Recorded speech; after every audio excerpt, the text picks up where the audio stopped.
आहट इतन जिस्मानी का खौफनाक राज। हिस्सा अव्वल, तारुफ। ये कहानी एक छोटे से गांव की है जहां एक नौजवान फहद रहता था। फहद को मुख्तलिफ इत्र खरीदने और इस्तेमाल करने का बहुत शौक था। एक दिन फहद को बाजार में एक खास इत्र मिला जो बहुत ही महंगा और मुनफरिद था। इस इत्र की बोतल पर लिखा था, इतन जिस्मानी, हर मुश्किल का हल। हिस्सा दुवम, इत्र की खरीदारी। फहद ने इत्र खरीदने का फैसला किया और दुकान के मालिक से इसके बारे में पूछा। दुकान के मालिक ने कहा कि यह इत्र बहुत खास है और इसे सही तरीके से इस्तेमाल करना बहुत जरूरी है। फहद ने इत्र खरीद लिया और घर वापस आ गया। हिस्सा सिवम, पहली बार इस्तेमाल। रात के वक्त फहद ने इत्र को पहली बार इस्तेमाल करने का फैसला किया। इसने इत्र की बोतल खोली और थोड़ा सा इत्र अपने जिस्म पर लगाया। अचानक इसने महसूस किया कि इसके अर्द गिर्द अजीब सी आहटें सुनाई देने लगे।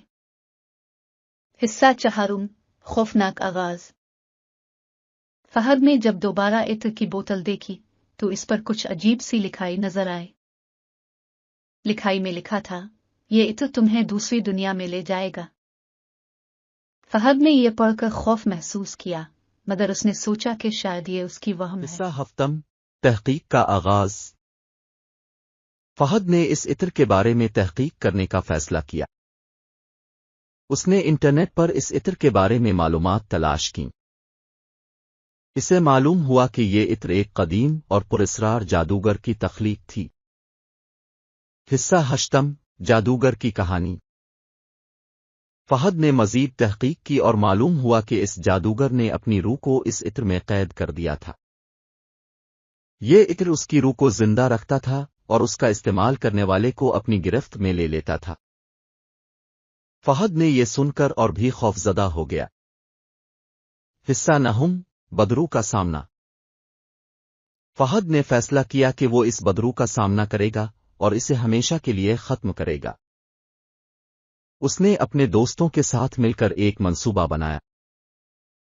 हिस्सा दहुम, खास मंतर की तलाश। फहद ने कदीम किताबों में एक खास मंतर तलाश किया जो बदरू को खत्म कर सकता था। मंतर बहुत ही पेचीदा था और उसे सही तरीके से पढ़ने की जरूरत थी। हिस्सा 11, हतमी मुकाबला। फहद ने अपने दोस्तों के साथ मिलकर मंतर पढ़ना शुरू किया। अचानक इत्र की बोतल से धुएं का बादल निकला और बदरू की शक्ल बनने लगी। हिस्सा 12, बदरू का खात्मा। फहद ने पूरी ताकत से मंतर पढ़ा और बदरू ने एक जोरदार चीख मारी। बदरू ने आहिस्ता आहिस्ता तहलील होना शुरू किया और आखिरकार मुकम्मल तौर पर गायब हो गई। 13, सुकून की सांस। फहद और उसके दोस्तों ने सुकून की सांस ली और इत्र की बोतल को हमेशा के लिए दफन कर दिया। गांव के लोग फहद की बहादुरी की तारीफ करने लगे। हिस्सा 14, सबक। ये कहानी हमें यह सबक देती है कि हमें हमेशा अपने खौफ का सामना करना चाहिए। फहद की हिम्मत और बहादुरी हमें यह सिखाती है कि मुश्किलात का सामना करते हुए कभी हार नहीं माननी चाहिए। हिस्सा 15, इख्तिताम। ये कहानी 5000 अल्फाज पर मुश्तमिल है जो आपको हर लम्हे में दिलचस्पी और तजस्सुस में मुब्तला रखेगी। इसे सुनते वक्त आपको हर लम्हे में दिलचस्पी और तजस्सुस महसूस होगा और आखिर में आपको एक बेहतरीन इखलाकी सबक मिलेगा जो आपकी जिंदगी में मददगार साबित होगा।